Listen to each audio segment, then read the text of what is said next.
বোন, আপনি কি রানী দাস বলছেন? হ্যাঁ। বোন, আমি তারিক বলছিলাম। আমি লন্ডন থেকে।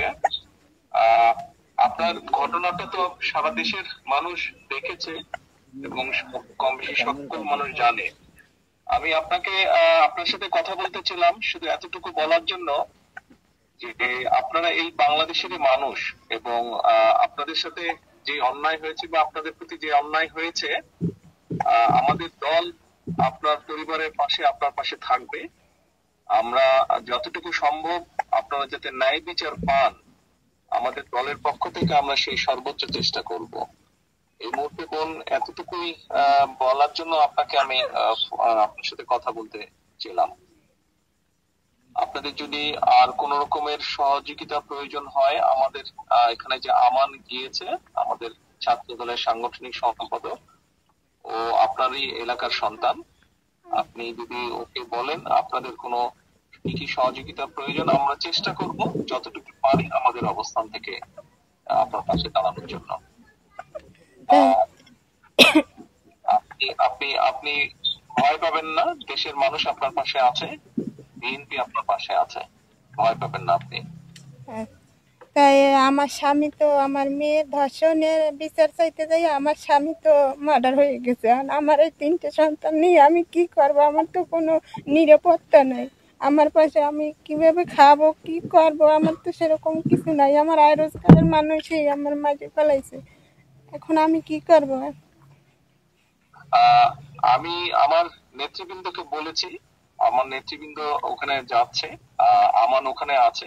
আমরা আরো আমাদের দলের সিনিয়র নেতা, মানে আরো বড় নেতাদেরকে আমরা বলেছি আপনার সাথে যাবে, কথা বলবে, এবং আপনার কি কি সহযোগিতা প্রয়োজন আমাদেরকে বলবেন। কতটুকু পারবো জানি না, তবে আমরা অবশ্যই চেষ্টা করব আপনার পাশে দাঁড়াতে, এবং আপনি যাতে আপনার প্রতি যাতে আইনের শাসন আপনি পান, যাতে আপনি ন্যায় বিচার পান, সেজন্য আমাদের দলের যারা উকিল আছেন, লয়ার আছেন, যারা তাদেরকে আমরা সেইভাবেই নির্দেশনা দেব যাতে আইনগতভাবে আপনাকে সহযোগিতা করে। আমার স্বামী মারা গেছে আজকে 6 দিন হয়ে গেল, কিন্তু এখন পর্যন্ত পুলিশ কোনো আসামি ধরতে পারলো না। পুলিশ এখন কি করে, তদন্ত করে না কি, আমি তো সেটা জানি না। আমি তো আমার স্বামীর সঠিক বিচার আমি চাই। আর আমি এই 3টা ছেলে পোলাপান নিয়ে আমি কি খাবো? আপনারা আমার পাশে থাকবেন। আমার তো কোনো পরিবর্তন নাই, আমার কোনো কিছু নাই, আমি কি করব? আপনি টেনশন করেন না, আপনি টেনশন করবেন না। আমরা একটা দেখি আপনার জন্য আমরা কি ব্যবস্থা করতে পারি। আপনি বাচ্চাদেরকে নিয়ে যে টেনশনে আছেন, ইনশাল্লাহ আমরা একটা ব্যবস্থা নিশ্চয়ই করব আপনার জন্য। টেনশন করেন না আপনি। আমাদের যে ছাত্র নেতাটা গিয়েছে আমার, আপনি ওর সাথে কথা বলেন, ও আছে ওখানে, ও থাকবে ওখানে। আপনাকে এবং এর বাইরে আমি আমার নেতাদেরকেও বলেছি, তারাও আপনার সাথে যাবে, কথা বলবে। আপনার আমাদেরকে বলেন, আমরা চেষ্টা করছি কতটুকু পারি আমরা করতে।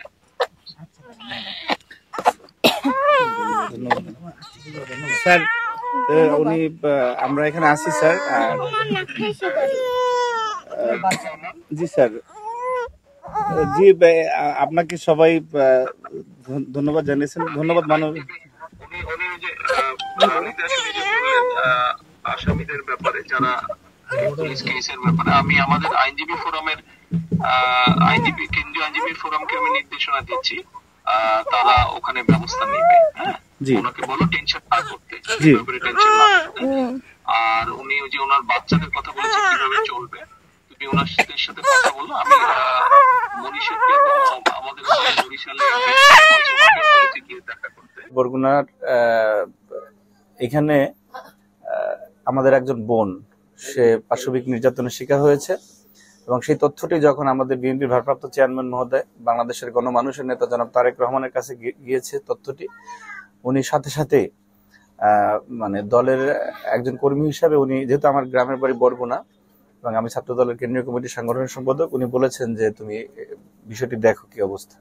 সেজন্য আমি এসেছি এখানে। আসার পরে আমাদের ভারপ্রাপ্ত চেয়ারম্যান মহোদয় উনি ভুক্তভোগী পরিবারের সাথে কথা বলেছেন এবং উনি কথা বলে আশ্বস্ত করেছেন যে না, এখানে ওনারা যাতে আইনি সহায়তা পায় সেই বিষয়ে উনি নিশ্চয়তা দিয়েছেন যে বিএনপি সর্বাত্মকভাবে ওনাদের পাশে থাকবেন। পাশাপাশি ওনারা যে অভাবগ্রস্ত, এটা বোঝাই যাচ্ছে, ওনাদের পাশে সার্বিক সহযোগিতা নিয়ে কিভাবে দল হিসাবে বিএনপি থাকতে পারে সেই জন্য আমাদের ভারপ্রাপ্ত চেয়ারম্যান মহোদয় ওনাদের আশ্বস্ত করেছেন এবং খোঁজখবর নিয়েছেন যে ওনাদের কি অবস্থা। আমি আসতে আসতে ঢাকা থেকে উনি একাধিকবার খোঁজখবর নিয়েছেন যে ওনাদের পারিবারিক কি অবস্থা, ছেলে মেয়ে কয়জন। হ্যাঁ, তো উনি যেহেতু বাংলাদেশের গণমানুষের নেতা এবং এই দল বাংলাদেশের গণমানুষের দল, বাংলাদেশের 56,000 বর্গমাইলের যে প্রান্তে আমাদের কোনো একজন দেশের নাগরিক যখন নিপীড়িত হয়, অধিকার বঞ্চিত হয়, তখনই আমরা দেখেছি যে তিনি সবসময় সবার আগে, তিনি যে কোনো রাজনৈতিক নেতাদের মধ্যে তিনি সবার আগে খোঁজ নেওয়ার চেষ্টা করেন এবং তার ধারাবাহিকতা হয়তোবা এই ঘটনাটি ওনার কানে পরে গিয়েছে, এখান থেকে স্থানীয়ভাবে পরে জানানো হয়েছে, কিন্তু জানার সাথে সাথে উনি সেই অভাবনীয়ভাবে উনি রেসপন্স করেছেন। এত ব্যস্ততার মধ্যে থাকা সত্ত্বেও, এত বড় দলের ভারপ্রাপ্ত চেয়ারম্যান এত ব্যস্ততার মধ্যে উনি সাথে সাথে ঢাকা থেকে আমি আসতে উনি বেশ কয়েকবার এটি বিষয়ে কথা বলেছেন এবং আমাদের বিএনপি সম্মানিত নেতৃবৃন্দ ওনারাও এসেছিলেন আপনার কিছুক্ষণ আগে, ওনারাও এই পরিবারের সার্বিক খোঁজখবর নিয়েছেন এবং পাশে থাকার দৃঢ় প্রত্যয় ব্যক্ত করেছেন এবং ওনারা ওনাদের সহযোগিতার হাত বাড়িয়ে দিয়েছেন। সুতরাং বিএনপি সবচেয়ে বড় রাজনৈতিক দল হিসেবে আমাদের দায়িত্ব অনেক বেশি, সেই দায়িত্বের জায়গা থেকে আমরা মানুষের পাশে আছি এবং ওনাদেরকে আমিও চেয়ারম্যান মহোদয়ের পক্ষ থেকে আশ্বস্ত করতে চাই, এই লড়াইয়ে এখানে আইনি যতটুকু সহযোগিতা থাকে বিএনপির আইনজীবীরা তো থাকবেই, সার্বিক সহযোগিতা পুলিশ প্রশাসনের সাথে আমরা কথাবার্তা বলা, সবকিছুতে আমরা ওনাদের পাশে রয়েছি এবং এটি সুষ্ঠু তদন্তের মাধ্যমে যাতে এই পরিবারটি ন্যায় বিচার পায় সেটি নিশ্চিত করার জন্য আমরা দৃঢ়ভাবে প্রতিজ্ঞ।